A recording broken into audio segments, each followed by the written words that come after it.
Escucha tu salud con el Dr. Jaime del Río, un programa en donde encontrarás información relevante para ti y toda tu familia, llevado de la mano de expertos y especialistas en la materia. Comenzamos.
Escucha tu salud con el Dr. Jaime del Río, un programa en donde encontrarás información relevante para ti y toda tu familia, llevado de la mano de expertos y especialistas en la materia. Comenzamos.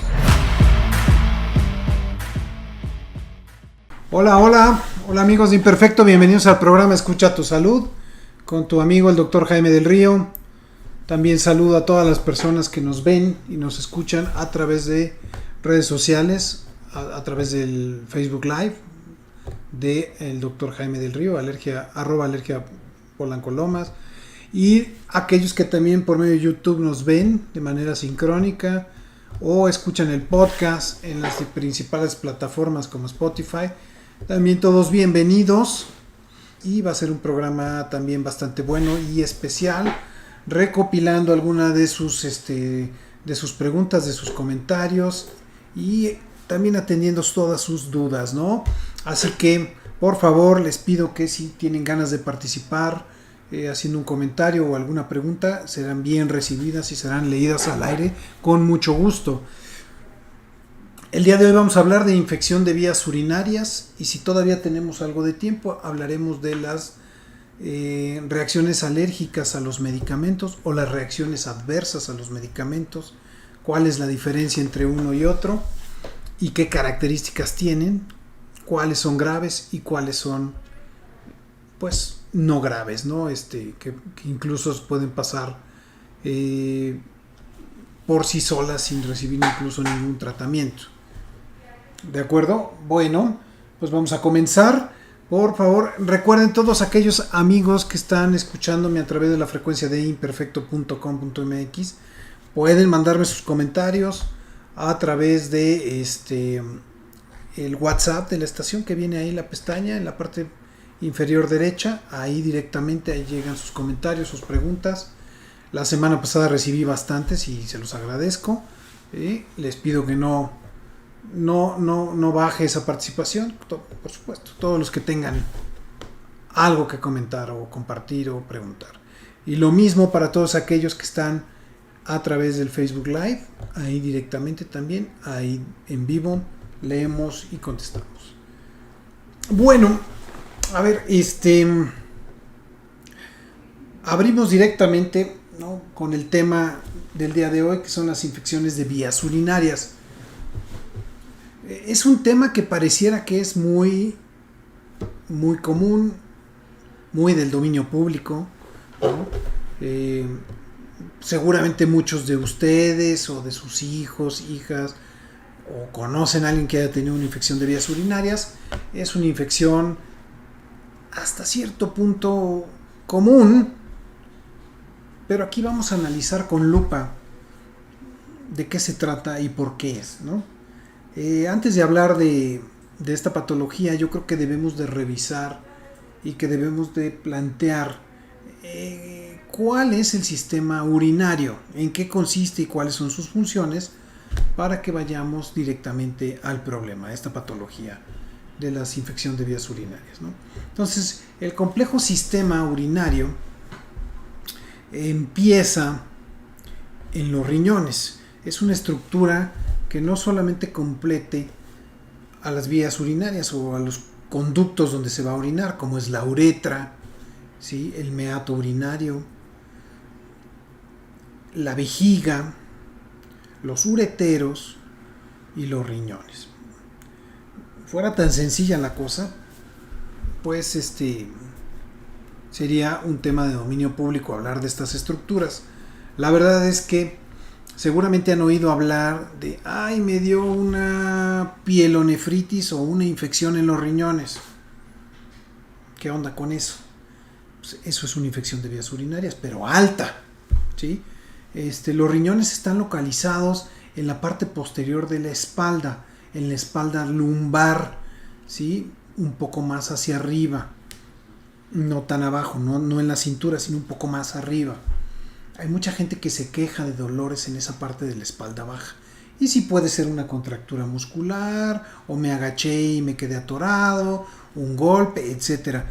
Pero una de las causas que distingue a una infección de vías urinarias altas o a una pielonefritis o una inflamación de los riñones, como una hidronefrosis, que es el término correcto, pues se va a manifestar con dolor. Los riñones son unas estructuras fantásticas que se encargan de recibir el flujo sanguíneo en minutos. O sea, tienen unas arterias, unos vasos sanguíneos tan potentes que son de los principales que se encuentran en el cuerpo humano. O sea, el corazón late, el corazón bombea sangre a través de la aorta. Es una estructura muy caudalosa, por decirlo así, no es un río, pero es una estructura que distribuye todo el flujo sanguíneo en el cuerpo, ¿sí? Es un vaso muy grueso, es un vaso que soporta una gran presión por la cual late el ventrículo, en este caso el ventrículo izquierdo, y que gracias a esa fuerza la sangre llega hasta la uña de los dedos de los pies, ¿no? O sea, si no bombeara el corazón con esa fuerza y no se condujera esta fuerza a través de los vasos sanguíneos, a través de esta vasculatura, estos vasos que son unos tubos huecos recubiertos por una serie de mallas, de músculos, y que pueden aumentar o disminuir el tono muscular, es decir, el calibre del vaso sanguíneo, haciéndolo más grande o más chico, para permitir mayor o menor flujo sanguíneo, para regular la presión sanguínea. Pues estos vasos llega una rama directamente a los riñones y se llaman las arterias renales. Entonces, fíjense bien, todo el flujo sanguíneo que bombea el corazón pasará por los riñones, ¿sí? Los riñones son una coladera que filtra la sangre, ¿sí? Hagan de cuenta que de esas coladeras que tenemos en las cocinas para, no sé, las pastas, para quitarle el agua a la verdura, así los riñones, son unas grandes coladeras. Y por ahí se filtran una gran cantidad de ¿qué cosas? De nutrientes, de elementos o oligoelementos ¿sí? ¿Como cuáles? Como sodio, potasio, cloro, calcio, todas estas iones, todos estos oligoelementos, incluso proteínas, se vuelven a absorber dentro del mismo riñón, ¿sí? Y solo a través de la coladera pasarán algunos productos que son de desecho del metabolismo de algunos alimentos como proteínas, ¿sí? Y serán orinados. Entonces la orina se va formando a través del flujo sanguíneo que recibe directamente de las arterias renales, que son de la primera ramificación de la aorta abdominal. Recibe un flujo sanguíneo muy alto. Los riñones reciben prácticamente en cuestión de un minuto los 6 litros de sangre que bombea a través del cuerpo. Por lo tanto, es un órgano sumamente irrigado de sangre. Es un órgano además que filtra mucha sangre y que gracias a eso, repito, se forma la orina. Entonces, hagan de cuenta que en esta coladera va pasando la sangre y se va filtrando, les repito, las proteínas, los iones o los oligoelementos como el sodio, el potasio, el cloro, el calcio, que son fundamentales para la vida celular, para la vida del ser humano. Y los productos que son tóxicos, como de metabolismo de medicamentos, de proteínas, son eliminados y son orinados. Entonces se va formando la orina. Entonces el riñón va colectando a través de unos conductos llamados microtúbulos o túbulos colectores este líquido que vamos a llamar orina finalmente. El riñón conduce, además, todo este líquido se va conduciendo por gravedad, baja a través de dos estructuras. Cada riñón va a tener dos tubos largos que van a llegar a la vejiga, que se llaman ureteros, ¿sí? Hay uno de cada lado, izquierdo, derecho, y en la vejiga urinaria se va a colectar toda esta orina. La vejiga urinaria es, como les digo, una gran como vasija colectora, ¿sí? Y que tiene diferentes capacidades. En el niño es chiquita, en el adulto pues puede tener 600, 700, 800 mililitros de capacidad o incluso más. Las mujeres, al tener una mayor elasticidad y musculatura por múltiples cuestiones que tienen que ver con su propia anatomía, pueden incluso tener hasta más, ¿no? Es por eso que si ustedes quieren comparar a un hombre con una mujer, el hombre va a ir muchas más veces al año que una dama, ¿no? Ellas pueden aguantar más y pueden tener incluso una mayor colección de líquido urinario, ¿no? Entonces, los ureteros bajan a la vejiga y en la vejiga se colecta la orina, y cuando se da la señal, y esta sí se controla a placer, ¿sí? Las ganas de hacer pipí o de miccionar, uno decide o no aflojar o apretar el esfínter del uretero, que es el último tubo que se va a encargar de eliminar la orina de la vejiga hacia el exterior, ¿no? Depende si uno es hombre o es mujer. La uretra va a tener una extensión que puede ser tan pequeña como de 4 centímetros en la mujer, o puede ser mucho más grande en el caso del hombre, ¿no? Y bueno, ahí está nuestro sistema urinario. ¿Cuándo hablamos de una infección de vías urinarias? Cuando se presenta alguna alteración que condicione a la colonización viral o bacteriana, y aquí va uno de los principales tabúes de los que no hemos hablado, y que no todas las infecciones de vías urinarias son bacterianas y que no todas requieren de antibióticos, ¿sí? Hay un buen número de infecciones de vías urinarias que pueden cursar asintomáticas, que son virales o con molestias mínimas, y que estas mismas solitas se autorregulan y se curan. ¿Cuáles son las que reciben especial atención? Las infecciones de vías urinarias que son producidas por bacterias, porque son más sintomáticas, porque producen normalmente una afección mayor, dolor al orinar o disuria, que es importante. Los pacientes pueden orinar o no, incluso hasta con estrías o gotas de sangre por la inflamación de la uretra, no se alarmen. O sea, cuando es un sangrado muy pequeño, seguramente la uretra está muy inflamada.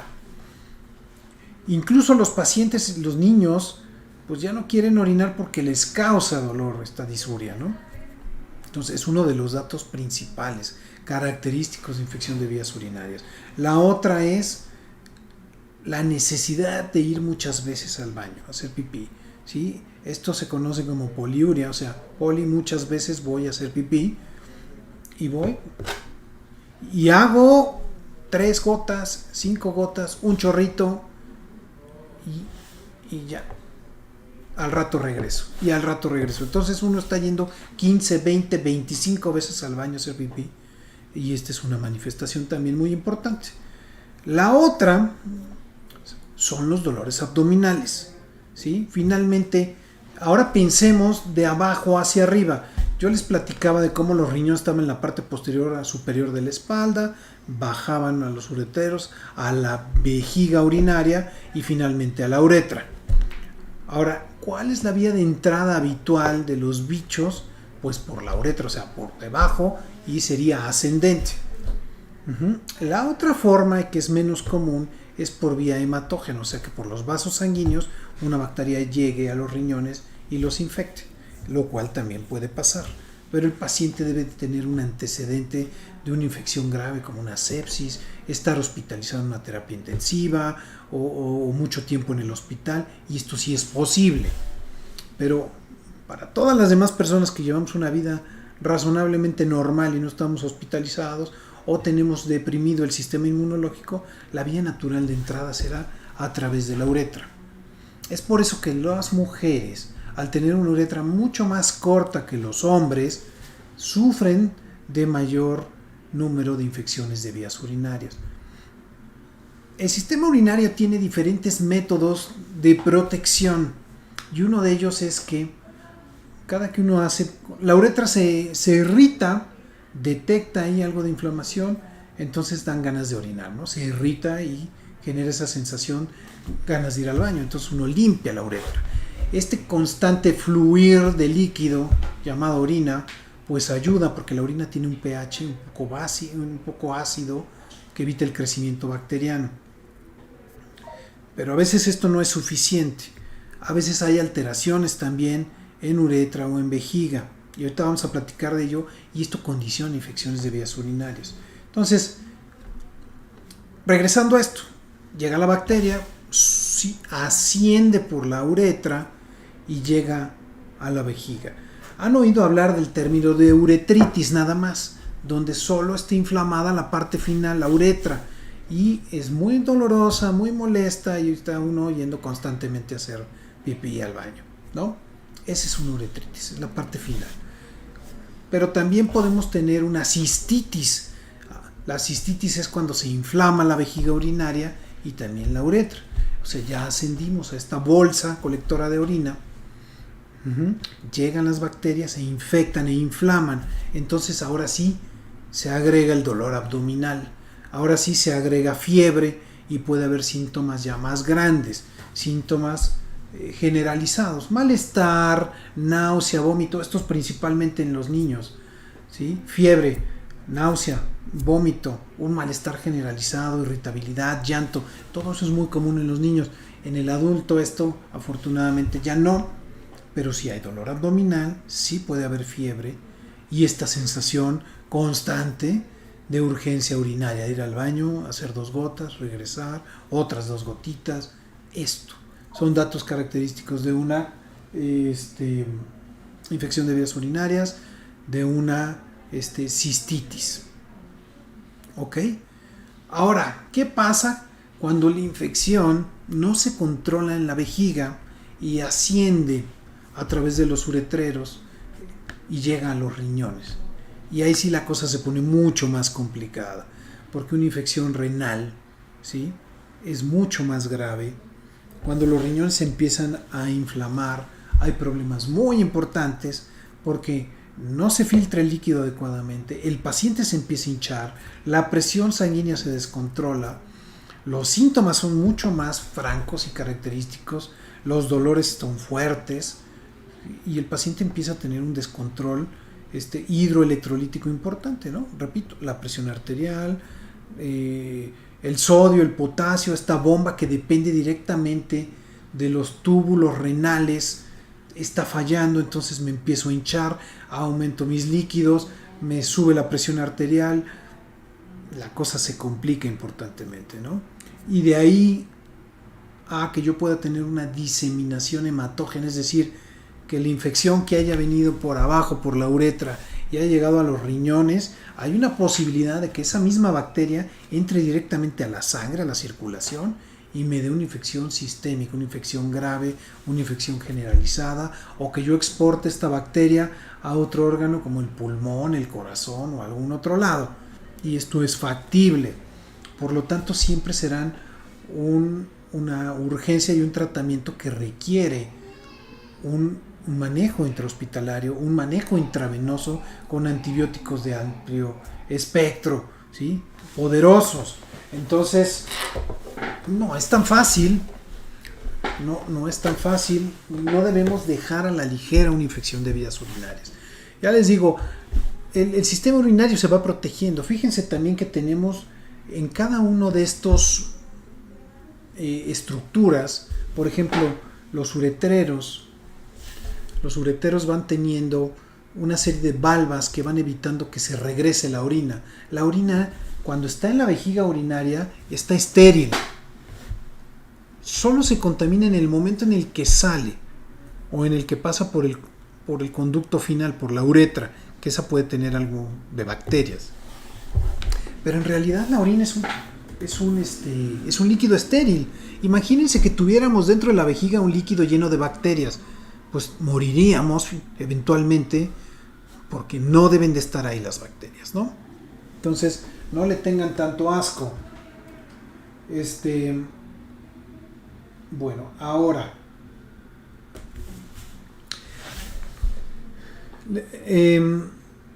hay problemas, hay alteraciones anatómicas que condicionan infecciones de vías urinarias, ¿no? Por ejemplo, una doble vía de salida del conducto, o sea, es decir, imagínense que el riñón, en lugar de tener un uretero que bajara la orina a la vejiga, tiene dos. Entonces, por cualquiera de los dos lados puede bajar líquido, pero también subir líquido, ¿no? Esa es una. Otra, que los ureteros, que tienen como válvulas que evitan que se regrese el líquido, no están funcionando o no se formaron adecuadamente. Y entonces eso causa que la orina se regrese a los riñones y los hincha y los inflama. A esto se llama hidronefrosis. ¿Okay? Es agua dentro de los riñones, están llenos de agua, están inflamadísimos, ¿sí? Son problemas importantes. Otro problema por el cual es común tener infección de vías urinarias, que la vejiga, en lugar de vaciarse, porque cuando la vejiga se llena y da la señal de que orinemos, se tiene que vaciar por completo. Debe de quedar una orina residual muy pequeña, pero cuando el líquido, la orina que queda ahí, no es tan pequeña, sino tenemos un volumen considerable, ese volumen de orina se puede contaminar fácilmente por bacterias. Al estar estancado, es como un estanque de agua, y entonces ahí cultivamos bacterias y tenemos una infección, ¿ok? Y todos estos problemas se tienen que analizar y se tienen que descartar, sobre todo cuando empezamos a manifestar datos clínicos de infecciones de vías urinarias. Les voy a decir cómo está hasta el día de hoy las pautas de diagnóstico y de manejo para la infección de vías urinarias, tanto en niños como en adultos. Si nosotros detectamos que un niño tiene una infección de vías urinarias o niña, no debemos dudarlo y tenemos que investigar si no hay un defecto que haya ocasionado que durante la formación de este niño o de esta niña en el embarazo tenga alguna malformación, ¿no? Que no esté bien formada los riñones, la uretra, que no tenga doble vía de salida, que no tenga una orina residual, que la uretra efectivamente termine en el meato urinario y que no esté reteniendo líquido. Vaya, hay que hacer un análisis completo. Antes la medicina era como permisiva en este sentido, decía, bueno, una infección de vías urinarias, si es niña, pues es muy probable que por malos hábitos higiénicos se haya contaminado, vamos a dejarla, a ver, déjenla evolucionar a que tenga otro cuadro más.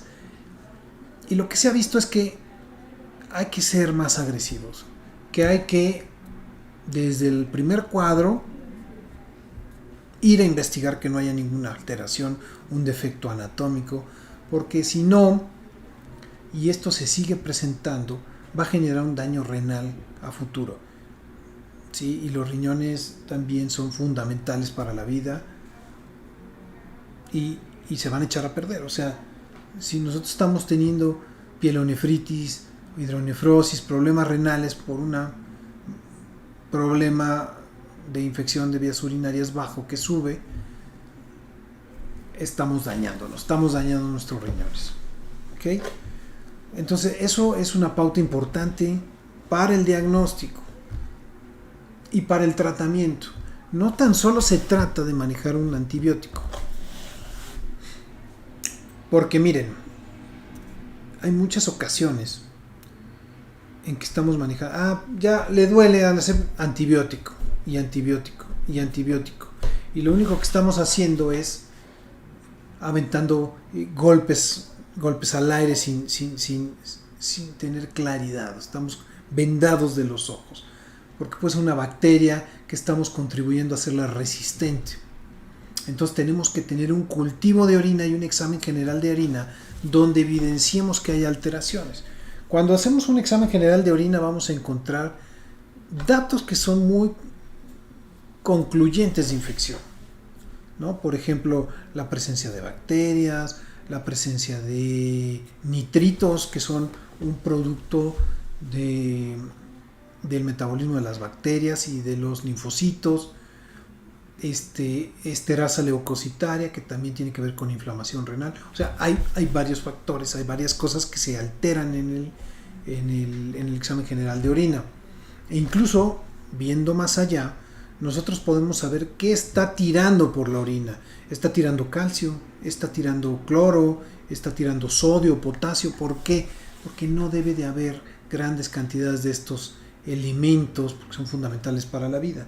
Entonces algo me habla de que no está filtrando bien el riñón y está inflamado o está mal. Cristales, hay muchas cosas que se ven. Y el cultivo de orina me sirve para identificar el bicho que me está atacando y buscar cuál es el mejor antibiótico que existe para matarlo, porque si lo dejamos moribundo y se recupera, se va a hacer resistente a ese tratamiento que yo le di y me voy cerrando puertas, y entonces va a llegar un momento en que voy a tener un monstruo de 3 cabezas al cual solo le voy a poder tratar con medicamentos intravenosos o inyectados cada 8 horas, y lo cual va a ser un tratamiento muy molesto y mucho más costoso. Por lo tanto, hay que abordar bien las infecciones de vías urinarias, hay que tratarlas bien también, ¿no? Bueno, déjenme ver si tengo aquí alguna pregunta. Sí tengo varias, que bueno. A ver, miren. Vamos a ver aquí. Mario dice: ¿por qué se hacen las llamadas piedras en el riñón? Literal, ¿nos sale a uno piedras? Bueno, sí. El carbonato de calcio forma piedras. Entonces, si por ejemplo uno toma sales de calcio, por ejemplo el gel de estos para las pastillitas Tums, por ejemplo, ¿no? Que es una marca comercial, o que son carbonato de calcio para la acidez, uno puede estar formando piedras con el tiempo. Hay otro, y el calcio así de esa manera no se elimina tan fácilmente. Hay otras personas que tienen predisposición genética a formar piedras de calcio, y entonces al llegar a la coladera, los riñones no se pueden orinar porque es muy pequeño el tejido para filtrarlo y se quedan ahí y vamos formando piedras. Y bueno, ahí les cuento, cuando una piedra quiere salir y se impacta en un cáliz renal, en una pielecilla o en una de estas coladeras, genera un dolor que es sumamente exquisito, es de los más dolorosos que existen descritos en el mundo, ¿ok? Entonces sí hay piedras. Hay dos tipos de tratamiento para esas piedras. Uno, con un medicamento, si la piedra no es tan grande, se hace que se dilate este cáliz renal o esta coladera para que pueda pasar la piedra y se orine, que es mucho más fácil. La otra es que por medio de radiofrecuencia se acerca un electrodo, se emite una frecuencia de sonar y ¡pum!, la piedra explota. Y se hacen micro piedritas y estas sí se pueden orinar. Ok, Cecilia nos dice: ¿por qué cuando uno está embarazada o se tienen relaciones como mujeres es más propenso a tener infecciones de vías urinarias? Bueno, precisamente es por esto. Mira, el tamaño de la uretra de la mujer es pequeñito, ¿no? Mide unos centímetros, 3, 4 centímetros. Y en un tris, una bacteria ya está directamente en la vejiga. O si yo estoy friccionando constantemente la uretra, la inflamo y también esto me genera una uretritis, una sensación de inflamación, de ardor, de urgencia urinaria. Y es muy fácil también que una bacteria de las que están ahí en la piel llegue rápidamente e infecte. Y es por eso, simplemente por anatomía, que las mujeres tienen muchas más infecciones de vías urinarias. Y en el embarazo, si esto le sumamos que la presión que va ejerciendo el producto y el desplazamiento que va haciendo de las estructuras en el abdomen, también hace más propensa a infección de vías urinarias. Doctor, yo voy muchas veces al baño. Tengo la sensación de querer hacer, pero cuando voy no sale nada. La sensación no se quita. Esto puede ser una infección. No tengo ningún otro síntoma. Gracias por el programa, Ana. Bueno, sí, Ana, a mí, si fueras hombre, yo pensaría también en los hombres de mediana edad, descartar que no se trata de una hipertrofia prostática, ¿no? Porque eso es otra cosa, que también puede tener sensaciones de ir al baño, no poder orinar. En este caso, al ser una dama, Ana, pues sí buscaría que descartes una infección de vías urinarias o una alteración funcional o anatómica del sistema urinario, de todo, los riñones hasta la parte final de la uretra. Doctor, dice: ¿por qué la sal es mala para los riñones? ¿Cuál es la relación y por qué a unas personas les afecta más que a otros? Saludos, excelente tema, Pamela, gracias. Bueno, Pamela, la sal es mal para todos. ¿Por qué? La sal retiene líquidos, aumenta el líquido sanguíneo o el volumen, nos va a aumentar la presión, va a hacer que las arterias con el paso del tiempo se hagan duras y esto va a permitir que te aumente más la presión porque no la vamos a poder regular. Necesitamos unas arterias que sean elásticas, no tiesas. Entonces es mala como se le vea, ¿sí? El riñón finalmente podrá tratar de eliminar la sal que consumimos de más y la va a orinar, pero si nosotros le ganamos a este mecanismo compensador, la sal se empieza a acumular y nos genera estos daños a corto, a mediano y a largo plazo sobre todo. Doctor, aguantarse para ir al baño puede afectarnos. ¿Y a quién le perjudica más? ¿A los hombres o a las mujeres, Sandra? Ok. Bueno, Sandra, esto es una realidad, ¿no? El que se aguanta pierde. Porque el hecho de retener la orina en la vejiga condiciona infecciones, porque tenemos que tener un flujo constante que esté limpiando la uretra, este conducto, para que las bacterias no asciendan. Las mujeres, vuelvo a insistir, al tener un conducto más pequeño, son mucho más propensas a tener más infecciones, más que los hombres. No es lo mismo que una bacteria microscópica recorra 2, 3, 4 centímetros que recorra 5, 6, 8, 10 centímetros. No hay comparación. No le alcanza para llegar. Muy bien.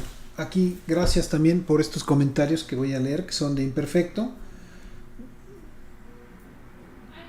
Dice Sandra Guevara: doctor, saludos. ¿Ya no supo nada de la viruela símica? ¿Qué ha pasado? La verdad es una buena pregunta. Yo no he sabido nada, pero voy a tratar de buscar información para mantenerte informada, Sandra. Carla dice: buenas tardes. Y sobre el COVID-19, todo el mundo se relajó. Carla, sí. Sí, el hecho de que la Organización Mundial de la Salud y que la FDA y que muchos países hayan declarado, incluido el nuestro, el final de la emergencia por COVID-19 ha hecho que pase a un segundo plano. No solo se trata de un decreto, sino se trata de una evolución ya previamente anunciada sobre pues la gravedad que iba y el curso que iba a tener, que iba a ir disminuyendo afortunadamente, se iba a ir adaptando al huésped, o sea, a nosotros, para no matarnos, sino infectarnos, y finalmente pasaría a una etapa de permanencia endémica, o sea, va a estar ahí, nos vamos a enfermar, sigo teniendo pacientes con COVID, pero nada que ver con el pasado, ¿no? Son pacientes que cursan con algunos síntomas o salen, pero que no se van al hospital y que por supuesto no tienen un desenlace fatal. Hernán dice: ¿las diálisis son por el tema de las infecciones de vías urinarias? Bueno, Hernán, excelente pregunta. Si yo estoy teniendo una infección crónica a nivel renal, puedo generar una insuficiencia renal. Y una insuficiencia renal en algún momento de nuestra vida va a requerir una diálisis, sobre todo una insuficiencia renal crónica, que es la que es delicada.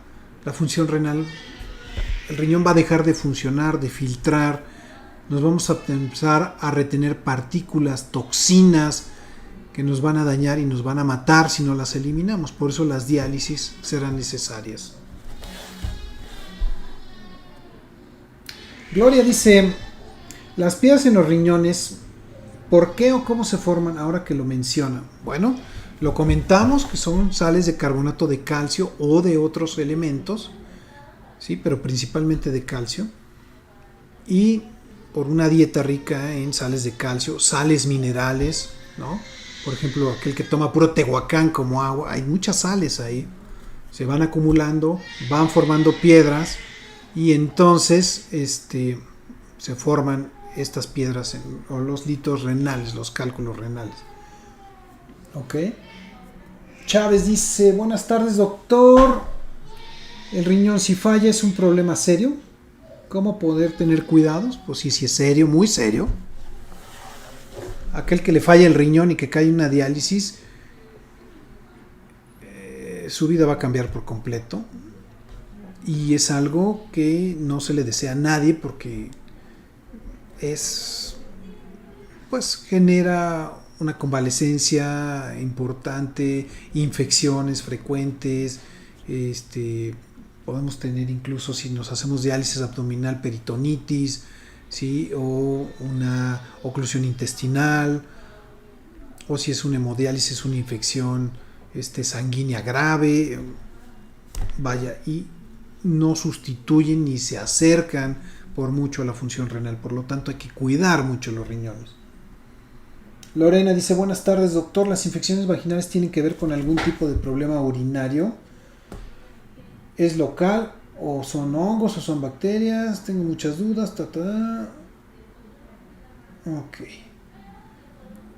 Eso siempre solo se trata por encima. Bueno, afortunadamente es otra estructura, otra cavidad que comparten una misma situación anatómica están pegados, ¿no? Pero definitivamente no. O sea, una infección de vías urinarias, está inflamado, está irritado la uretra, que se encuentra en la parte superior, en el caso de las mujeres, en la parte superior de lo que es la vagina. Pues lo podemos identificar muy bien, ¿no? Porque está por debajo de lo que es el clítoris, ¿no? Ahora, lo que tú mencionas, esta estructura, ¿no? Lo que viene siendo las infecciones vaginales están por debajo de la uretra y no están relacionadas. Por lo tanto, una mujer puede tener infecciones de vías urinarias y no tener una infección vaginal. Entonces, sin duda es un tema interesante, es un tema para el cual no vamos a tener tiempo de hablar, pero será un tema que pudiéramos tratar definitivamente en este programa, ¿no? Miguel dice: saludos, doctor. En los riñones a mi mamá le mandaron hemodiálisis y no sé cuál es la diferencia con la diálisis que tenía antes. Bueno.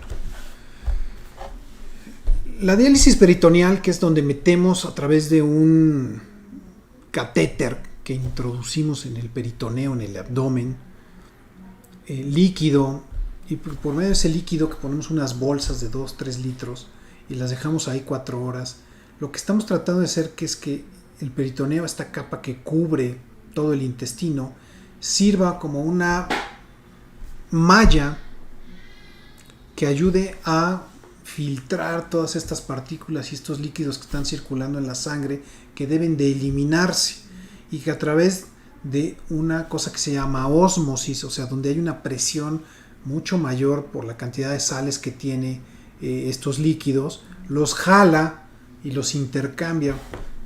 Entonces, eso es un concepto un poquito complejo, pero lo que se está buscando en la diálisis peritoneal es limpiar la sangre de estos productos de desechos que originalmente tendría que hacer el riñón. Pero llega un momento en que el peritoneo ya no funciona y ya no sirve la diálisis, y entonces se empiezan a acumular la bilirrubina, las toxinas y muchas otras cosas que nos dañan. Entonces recurrimos a la diálisis sanguínea o la hemodiálisis, que nos conectan a través de los vasos sanguíneos y que por una máquina que tiene un filtro, pues esa se encarga de hacer toda esta función de los riñones. Ahora, sería muy fácil que todos los insuficientes renales tuvieran una hemodiálisis en su casa, lo cual no puede pasar. Primero, es un aparato muy caro, pero sumamente caro. Hay en algunos hospitales, incluso ni siquiera en todos. Lo tienen que compartir con cientos de pacientes. Los pacientes se infectan, y a pesar de que tengas todo el dinero del mundo y que tengas un aparato y una sala de hemodiálisis en tu casa, te complicas. Se complica, se infectan, se mueren los pacientes. ¿Por qué le pasa? O sea, no respeta esto, no respeta ningún tipo de posición, de credo, de nada. Entonces, no se crean que solo se trata de eso. Bianx me dice: saludos, doctor, amo escucharlo y que siga leyendo nuestros comentarios. Gracias. Otro que no tiene nombre dice: los padecimientos de riñón solo es por vías urinarias. No necesariamente, pero es una vía de afección. Serrano me dice: buenas tardes, doctor. Una pregunta: a mi hijo le detectaron una infección de vías urinarias, pero le llegó por un dolor en inglés y de ahí salió cómo detectarlas. Bueno, probablemente esa era la manifestación, el dolor. Hacia ahí se irradiaba este dolor y era una infección de vías urinarias, ¿no? Diana dice: benditos riñones. Silvia: buenas tardes. La sal que comemos en el día provoca estas piedras. No, afortunadamente. Esta sal no, la sal normal. Luis mi M: si me operan por piedras, ¿me pueden volver a operar por lo mismo? Definitivamente sí. A mi tía la van a volver a operar, y si me permite, ¿cómo poder prevenir esas piedras? Habrá que analizar muy bien el tipo de dieta, la predisposición genética y el consumo de algunos alimentos o de algunas bebidas con sales, carbonato de calcio. Zona Cero dice: saludos desde Tijuana. Las infecciones de vías, Las relaciones sexuales provocan infecciones en los hombres en vías urinarias. Puede ser, pero la verdad, por los mismos motivos que ya expusimos sobre la extensión de la uretra, es mucho más difícil que le pase eso a un hombre que a una mujer. Por mucho, la mano la llevan las damas. Patita lastimada dice: lo quiero mucho, doctor. Gracias, igualmente. Panda Rojo dice: ese doctor, buen tema. Mi papá tiene problemas y tiene riesgos de que lo canalicen y tenga una sonda. Ojalá todo el mundo se cuide. Bueno, esto puede pasar, ¿no? Es una de las complicaciones. Cuando falla, pues hay que tratar de mantener el flujo constante de orina, y esta sonda puede ser desde los riñones o una sonda ureteral, ¿no? Leo los últimos comentarios que me llegaron y vamos a despedir el programa. Muchas gracias. Dice: ¿qué ocasiona que uno tenga infecciones urinarias? ¿Hay manera de evitarlo? Sí, malas higienes, por ejemplo. O sea, es muy común en los niños chiquitos, niños, niñas, sobre todo niñas, cuando aprenden a ir al baño, que tengan una mala higiene y ahí, por medio de sembrado, al limpiarse, lleven bacterias a la uretra, ¿no? Y la otra es que tomar agua, líquidos, y sobre todo se recomienda acidificar la orina con qué, cosas que tengan cítricos, ¿sí? Agua de limón, de Jamaica, eso ayuda mucho. Dice Mariana, Pamela dice: hay niños que puedan tener infección en vías urinarias, y esto es por la alimentación o algo en específico. Más que por la alimentación, Pam, es por lo que acabo de comentar, que es los hábitos de limpieza, ¿no?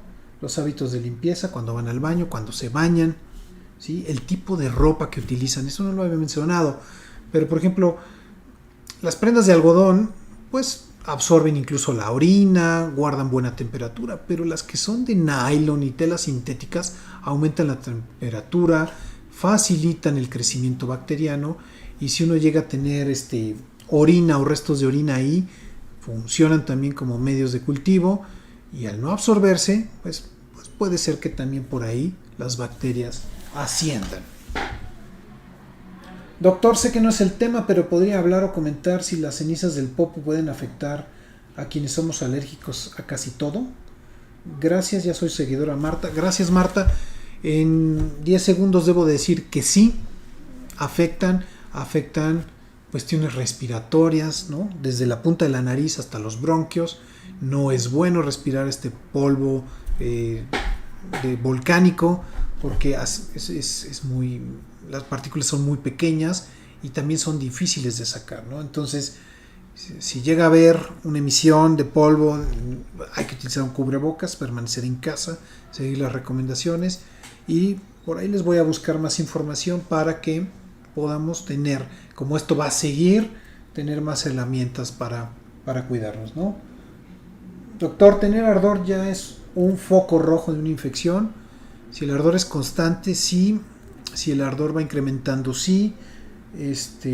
Si no hubo una causa que justificara por qué me arde, que no sé, como una fricción, una irritación, pues sobre todo sí.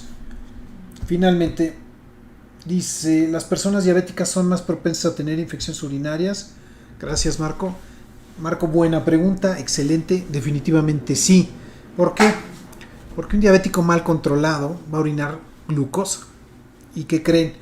La glucosa es un alimento muy rico para las bacterias. Entonces, pues con mucha mayor facilidad una bacteria que asciende a la uretra se va a alimentar, se va a fortalecer y va a generar una infección mucho más seria. Además, las defensas, el sistema inmunitario de los diabéticos está deprimido por lo mismo. Fíjense que se ha visto que los leucocitos, o sea, las células de defensa del huésped o del diabético, van a estar deprimidas por la gran cantidad de azúcar que tienen. No funcionan óptimamente. ¿Ok? Así que sí. Bueno, ya me estoy pasando. Muchas gracias por sus preguntas, muy, muy nutridas, muy enriquecedoras. Nos vemos la próxima semana con un tema nuevo. Y les deseo lo mejor, que sean muy felices y que la pasen muy bien. Hasta la próxima. Amigos, hola, soy el doctor Jaime del Río. Soy alergólogo, pediatra y profesor de la universidad. quiero invitarte a que sintonices cada martes a las 5 de la tarde mi programa Escucha tu Salud. El programa, mira, lo vas a encontrar en diferentes plataformas. Por radio, www.imperfecto.com.mx, modalidad radio. En Facebook Live, @alergiapolanco-lomas. En YouTube, Dr. Jaime del Río. Y los podcasts que están disponibles en Spotify, en Google Podcast y en Anchor. El nombre es el programa Escucha tu Salud. Y mira, el objetivo de este programa es que estés actualizado, tengas información de primera mano, información verídica, información que te va a ayudar además con tips, con consejos, anécdotas, vivencias, a responder tus dudas para que mejores tu calidad de vida y tu día a día. Nos vemos.